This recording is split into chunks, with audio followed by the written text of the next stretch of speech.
네, 안녕하세요. 5월 19일 월요일 새벽 기도에 기도하겠습니다. 은혜로우신 우리 아버지 은혜와 사랑을 감사와 찬송과 영광을 돌립니다. 어제 은혜 가운데 기쁨으로 주님 앞에 예배 드리게 하시고 또 새로운 또 사명을 받고 새롭게 믿음 생활하기로 다짐할 수 있도록 은혜 주신 것을 감사를 드립니다. 하나님 아버지, 또 월요일 아침입니다. 이번 한 주간도 온전히 주님 앞에 의탁합니다. 아버지, 우리가 해야 될 모든 일들, 또 가야 할 곳들, 만나야 될 사람들, 이 모든 일들 잘 감당케 하시고 간 곳곳마다 성령님의 역사로 말미암아 하나님의 놀라운 은혜가 임할 수 있도록 도와주시기를 원합니다. 아버지, 여세계 만방에서 복음을 전하는 모든 선교사님들, 오늘도 은혜 장중에 붙잡아 주시기를 원합니다. 연약한 모든 성도들 주의 은혜로 붙잡아 주시고 속히 회복될 수 있도록 아버지 역사하여 주옵소서. 하나님 아버지, 또 한국의 상황이 심히 위중한 가운데 있습니다. 6월 3일 이제 대통령 선거가 있는데 긍휼을 베풀어 주시고 악한 정권이, 악한 세력이, 불의의 세력이 정권을 잡지 못하도록 하나님 천사들을 통하여 막아 주시옵소서. 하나님 아버지여, 또 시카고 빌라델비아 교회 성령 충만한 공동체, 증거의 공동체, 믿음의 공동체가 되게 해 주옵소서. 오늘 하루도 주님 앞에 의탁하며 예수님의 이름으로 기도드리옵나이다. 아멘. 네, 찬송가 314장 부르겠습니다. 내 구주 예수를 더욱 사랑. 314장.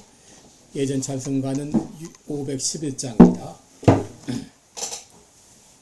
314장입니다.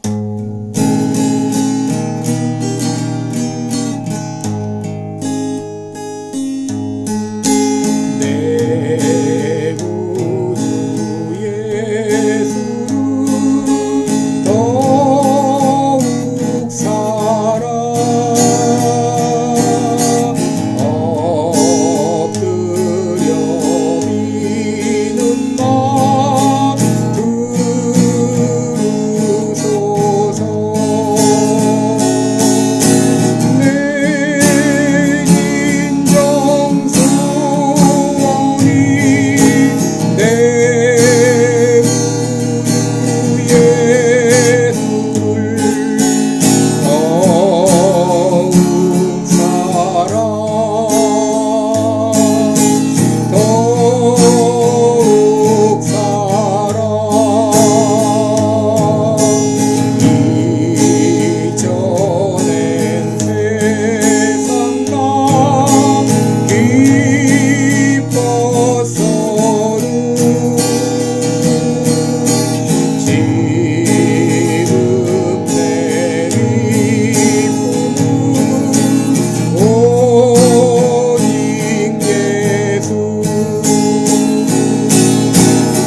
네, 우리 오늘은 요한복음 21장 15절로 17절까지 보겠습니다. 요한복음 21장 15절로 17절까지 제가 읽어드립니다. 저희가 조반 먹은 후에 예수께서 시몬 베드로에게 이르시되 요한의 아들 시몬아 내가 이 사람들보다 나를 더 사랑하느냐 하시니 가로되 주여 그러하외다. 내가 주를 사랑하는 줄 주께서 아시나이다. 가라사대 내 어린 양을 먹이라 하시고 또 두 번째 가라사대 요한의 아들 시몬아 내가 나를 사랑하느냐 하시니 가로되 주여 그러하외다. 내가 주를 사랑하는 줄 주께서 아시나이다. 가라사대 내 양을 치라 하시고 세 번째 가라사대 요한의 아들 시몬아 내가 나를 사랑하느냐 하시니 주께서 세 번째 내가 나를 사랑하느냐 하시므로 베드로가 근심하여 가로되 주여 모든 것을 아시오매 내가 주를 사랑하는 줄 주께서 아시나이다. 예수께서 가라사대 내 양을 먹이라. 아멘. 네, 우리 오늘은 내가 나를 사랑하느냐 이런 제목으로 함께 말씀을 나누겠습니다. 여러분들은 하나님께 처음 은혜 받은 그때와 그 장소를 기억하고 계시나요? 여러분 저는 고등학교 이 겨울방학 때 교회 지하실에서 친구들과 한 달 동안 새벽 기도회를 가졌습니다. 그때 기도하며 찬송하며 또 말씀을 읽는 시간이 가졌는데 그때 저는 하나님을 만났고 그때 구원의 확신을 가지게 되었고 그때 사역자로 사명을 받게 되었습니다. 여러분 저는 그때 그 장소를 잊지 못합니다. 그렇다면 예수님의 제자 베드로에게는 잊지 못할 그 장소가 어디일까요? 바로 그곳은 갈릴리 호수입니다. 베드로는 그곳에서 처음 예수님을 만났고 거기서 예수님을 주로 영접했고 사역자로 부름을 받았습니다. 요한복음 21장은 부활하신 예수님께서 지자들을 만나주신 사건인데 어쩌면 베드로 한 사람을 만나시기 위해서 오신 것이 아닌가 생각됩니다. 거기서 예수님은 베드로와 깊은 대화를 나누시는데 그렇다면 예수님은 왜 베드로를 찾아와 주셨을까요? 첫째로 베드로의 믿음을 회복시켜 주시기 위해서 찾아오셨습니다. 여러분 우리는 흔히 베드로를 예수님의 수제자라고 말합니다. 베드로는 내가 예수님을 가장 사랑한다고 자처했던 사람이었습니다. 그런데 그가 나중에 어떻게 했나요? 그는 말하기를 내가 주와 함께 죽을지언정 주를 부인하지 않겠다고 호언장담했지만 막상 예수님이 재판 받으실 때 여종 앞에서 예수님을 모른다고 3번이나 부인했던 배신자입니다. 그런데 예수님이 왜 배신자 베드로를 찾아오셨는가? 그것은 바로 그의 신앙을 회복시켜 주시기 위함이었습니다. 어느 날 베드로가 갈릴리 호수에서 고기를 잡고 있었을 때 그날도 밤새도록 고기를 잡았지만 잡은 것이 변변치 못했습니다. 그때 예수님은 베드로에게 말씀하십니다. 깊은 데로 가서 그물을 내리라. 그 말씀에 순종했을 때 2배에 가득히 찰 정도로 많은 고기를 잡았다 그랬습니다. 그때 베드로는 은혜를 받았고 이후에 예수님을 따르는 제자가 되었는데 그런데 막상 예수님이 체포가 되자 그는 순간적으로 자신의 신앙을 저버리고 예수님을 배신했습니다.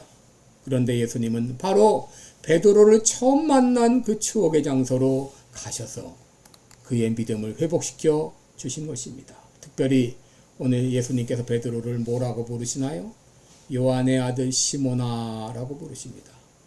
여러분 시몬 베드로의 시몬은 베드로의 옛 이름으로 갈대라는 뜻입니다. 베드로는 예수님이 다시 지어주신 이름으로 반석이라는 뜻입니다. 그런데 베드로는 반석처럼 그렇게 있지 못하고 갈대처럼 흔들렸습니다. 반석처럼 굳게 서지 못했습니다. 그래서 예수님은 갈대와 같이 흔들렸던 베드로를 시몬아라고 부르시면서 그의 믿음을 회복시켜 주신 것이죠. 여러분 우리도 살다 보면 믿음이 흔들릴 때가 있죠. 시험될 때가 있죠. 또 예수님을 배반할 때도 있습니다.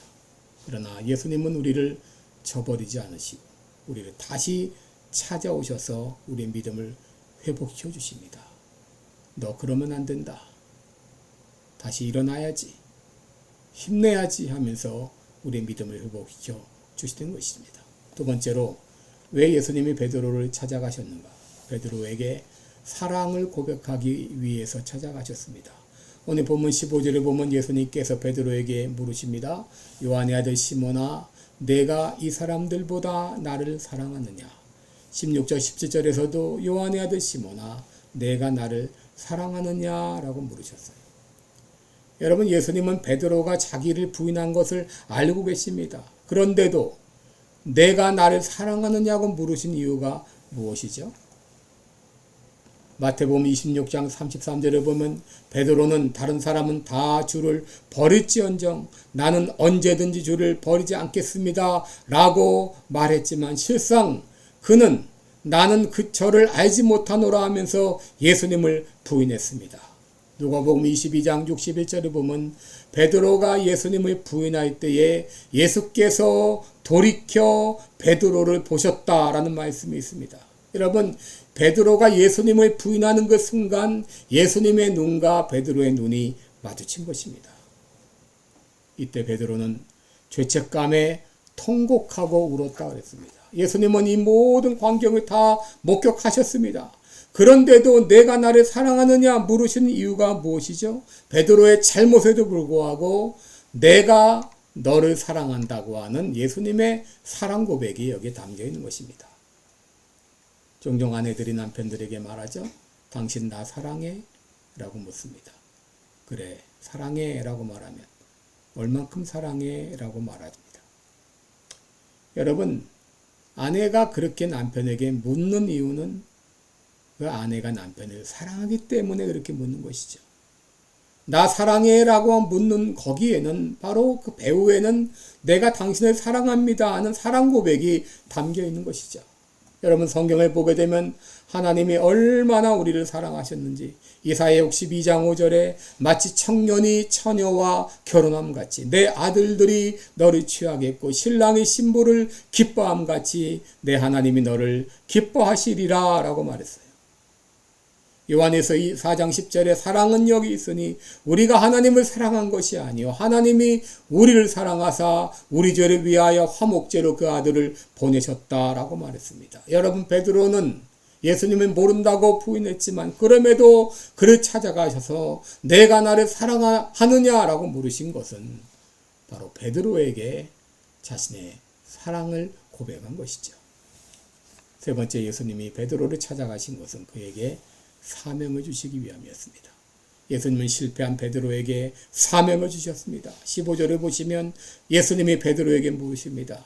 내가 이 사람들보다 나를 사랑하느냐? 나를 사랑하느냐라고 물으셨어요. 여기 이 사람들은, 이 말은 이것들이라는 표현이 더 적절합니다. 이것들은 모든 것이 포함되죠. 사람들도 포함되고 그의 재산도 포함되고 취미도 포함되고 베드로가 좋아했던 모든 것을 다 포함하는데 그 모든 것보다도 나를 더 사랑하느냐 하는 것이죠. 이때 베드로의 대답이 무엇이었습니까? 내가 주를 사랑하는 줄 주께서 아시나이다 라고 말했어요. 여러분, 예수님께서 내가 나를 사랑하느냐라고 물을 때는 아가페라는 단어를 사용해서 그렇게 표현을 했는데 베드로는 내가 주를 사랑하는 줄 주께서 아신다. 그 사랑이란 말은 필레오라는 말입니다. 이것은 형제애를 뜻하는 것이죠. 예수님이 아가페로 물으셨는데 베드로는 필레오로 대답한 것은 자신이 주님을 향한 사랑이 얼마나 부족한 것인가를 절감한 것이죠. 자기의 부족함을 인정하고 있는 것이죠. 예수님은 그 대답을 들은 후에 말씀하셨어요. 내 어린 양을 먹이라. 내 양을 치라. 다시 내 양을 먹이라. 그에게 사명을 주셨습니다. 예수님은 베드로의 대답을 들으시고 너 나를 부인했지. 너 나를 모른다고 했지. 그래, 내가 내 대답 잘 들었다.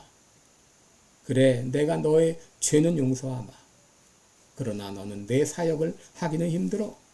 그냥 평신도로 예배나 드려.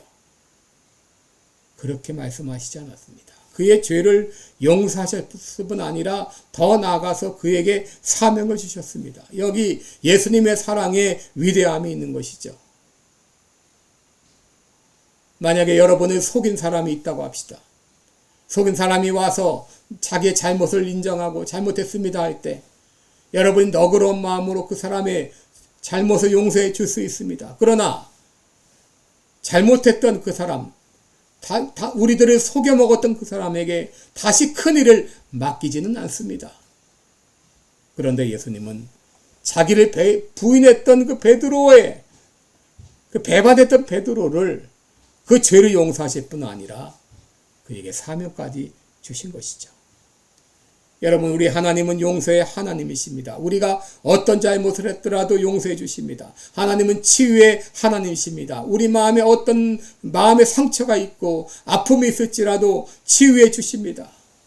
예수님이 찔리신 것은 우리의 허물 때문이요, 그가 상함은 우리의 죄악 때문이라. 그가 징계를 받음으로 우리가 평안을 누리고 그가 채찍에 맞음으로 우리가 나음을 입었도다. 예수님 십자가에 달려 죽으셔서 보혈의 피를 흘려주심으로 우리의 모든 죄를 다 용서해 주시고 우리의 마음의 아픔과 상처까지 다 치료해 주시고 죄를 용서하실 뿐 아니라 우리에게 사명을 주시는 것이죠.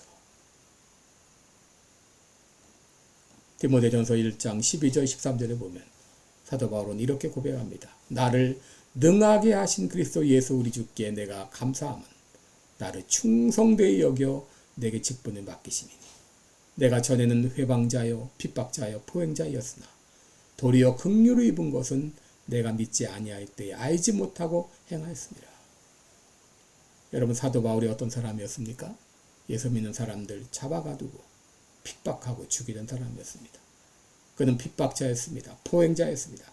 그런 그를 하나님께서 충성되이 여겨 사도가 되게 하셨어요. 여러분, 이것이 하나님의 사랑이요 하나님의 은혜입니다. 그러기에 사도 바울은 고백하기를 디모데전서 1장 14절에서 우리 주의 은혜가 그리스도 예수 안에 있는 믿음과 사랑과 함께 넘치도록 풍성하였도다 라고 했습니다. 여러분, 하나님의 은혜는 그 어떤 허물도 덮으실 수 있습니다. 하나님의 은혜는 그 어떤 상처도 치료하실 수 있습니다. 긍휼에 풍성하신 하나님의 사랑이 베드로를 용서하시고 그에게 사명을 주신 것이죠. 여러분, 부활하신 예수님께서 실패한 베드로를 찾아가 주셔서 그의 죄를 용서하시고 그에게 사명을 주신 것처럼 오늘 주님께서 이 아침 여러분들을 찾아와 주십니다. 여러분의 모든 허물을 용서해 주시고 그리고 여러분에게 물으십니다. 내가 이 사람들보다 이것들보다 나를 더 사랑하느냐? 내가 나를 사랑하느냐? 이 주님의 물음에 대한 여러분의 대답은 무엇입니까? 기도하겠습니다. 은혜로우신 우리 아버지, 허물 많은 베드로 용서하시고 의심 많은 도마에게 확신 주시고 예수님을 모른다고 부인했던 베드로지만 찾아오셔서 그의 죄를 용서해 주실 뿐 아니라 그에게 사명을 맡기셨습니다. 베드로를 찾아와 주셨던 주님, 오늘 이 아침에 우리에게 찾아오십니다. 우리에게 물으십니다. 내가 나를 사랑하느냐? 우리도 베드로와 같이 주님을 사랑합니다. 믿음으로 고백하며 나아가게 도와주옵소서. 예수님의 이름으로 기도드립니다. 아멘. 네, 여러분, 오늘도 복되고 은혜로운 하루 되시기 바랍니다. 여러분 사랑하고 축복합니다.